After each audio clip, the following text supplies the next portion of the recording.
What's up, y'all? It's your boy Zay, and we are at the end of October.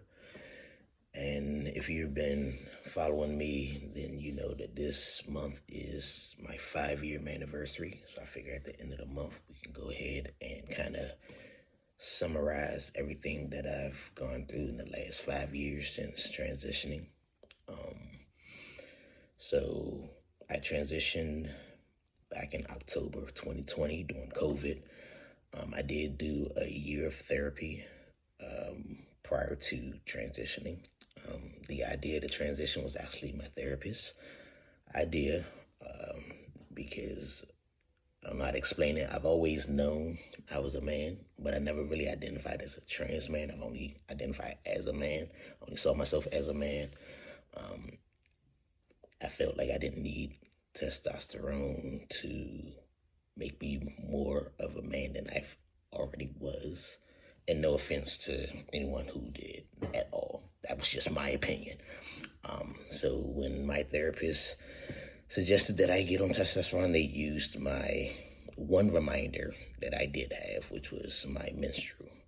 So testosterone had one job when I started it. Now, since then, the changes that I've seen, I love it. I wouldn't have it any other way. I just wasn't, it wasn't the job that I needed it to do, like the facial hair. I would not change the facial hair. I did not expect that I would like myself with facial hair, but facial hair allows me to not be misgendered. I looked very, very young without facial hair, so I always got carded. And of course, my ID snitched on me. So changing my name was a priority for me, which was done immediately. So my name is legally changed. My gender marker is legally switched. I have my birth certificate changed, my social, of course, and my ID. I transitioned completely at work, fully supported. Transition with my family, fully supported. If you look at my videos that I posted, I have been kind of vlogging the changes by year to year. I think I started the first 6 months and stuff like that.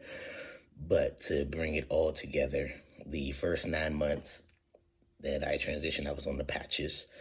I got unfortunately, I got up to a dosage where I had to wear 2 patches. As you can see, I'm not the biggest guy. And you got to put it on fat. So I would use my thighs. But after a while, because I didn't have extra places to put the patches, it started to burn my skin. So I had to switch from the patches and work with my endocrinologist. I go to Duke Gender Clinic in Durham, North Carolina.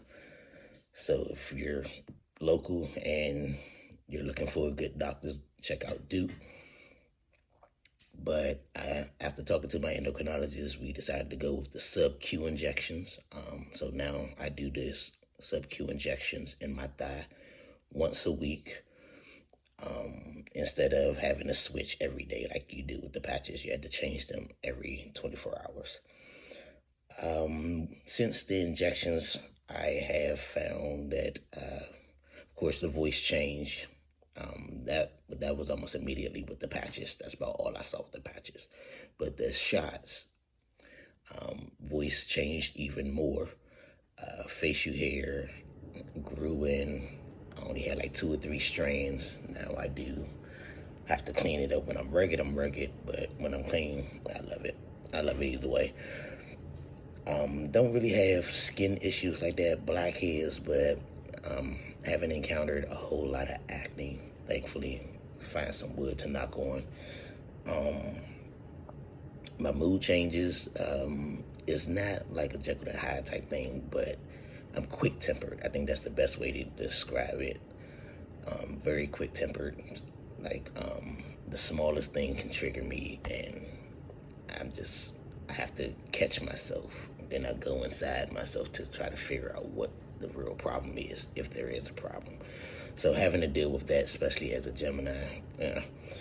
But fat distribution. previously when I struggled to gain weight, but when I did gain weight, everything went below the waist.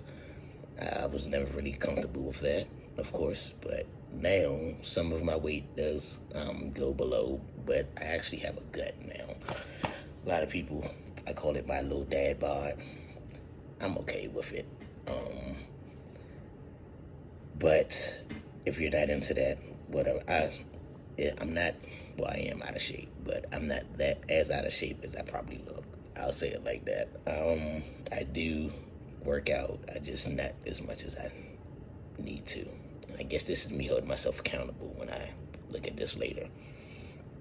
But the fat distribution, I averaged maybe like 130 to 140 pre-T. The first couple of years after transitioning, my average went up to about 160. Now, the last few times I've gone to the doctor, my floor, what I call it, is 175. So I'm 175 pounds at 5'7". So that gives you an idea about that. My appetite is out of control. I'm always hungry. But when I don't always eat. I don't know how to say it like that. It's weird, but whatever. When I do eat though, everything is like doubled now. My sandwiches, I use 3 pieces of bread. When I eat, I love eggs. I eat about 4 eggs at a time.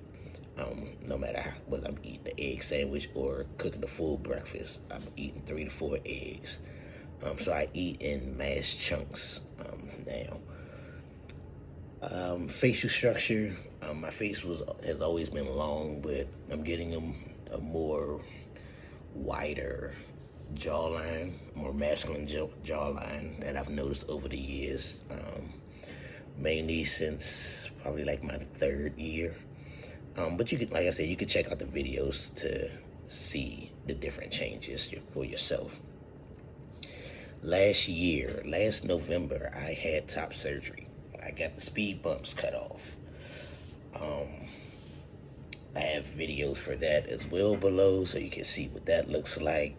Again, Duke Gender Clinic is who did it.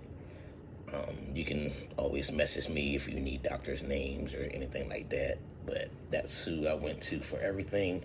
So I'm about a year post-op for my top surgery. I have no plans of getting bottom surgery. I am done with surgeries. I've never really been big on surgeries, never really had surgeries. This was my top surgery was my first major surgery. First time I had been under anesthesia, so it was the only one that I really felt like I needed in order to fully look myself on the outside that I've always felt on the inside. My nipples are, one is fully filled in, the other one is not. So I do have the option, as you can see in my last follow-up with my surgeon, to get that tattooed, to get the color filled in with tattoo. I don't plan on doing that. I've always considered myself uniquely designed, so that's going to be my unique design. I'm multicolored. I do have a tender spot in the center of my sternum, so I'll keep y'all updated on that as I do more. Now that I'm fully clear from everything, I'll do more chest exercises. But with that tenderness, I wanted to make sure I was cleared. I don't want to hurt anything. Like I said, I'm not used to having surgeries. So now that I'm cleared, I'll work on my chest, and I'll let y'all know if that tender spot gets any better. It's just tender from when I wear my seatbelt, and I commute an hour to and from work, so that seatbelt kind of hurts when it presses. So I'll let you know that. And last but not least, I do have filling in my nipples. I know some guys don't have that, but I do have filling in them. I got filling in them immediately. The nerves had to get themselves together. That was very painful. I had to wear like almost silk type material tank tops. Otherwise, anything thick, like even now, if I wear a thick tank top, I have a cocoa butter stick that I put around my areolas to kind of moisturize it before putting the tank top on, because it irritates it rubbing up against it. So it's a blessing and a curse that I have the feeling in my chest. Outside of that, I'm loving myself. I'm loving my transition. If you have any questions, please post them. I'm going outside of my comfort zone with this, but it looks like I might have people interested. So holla at me.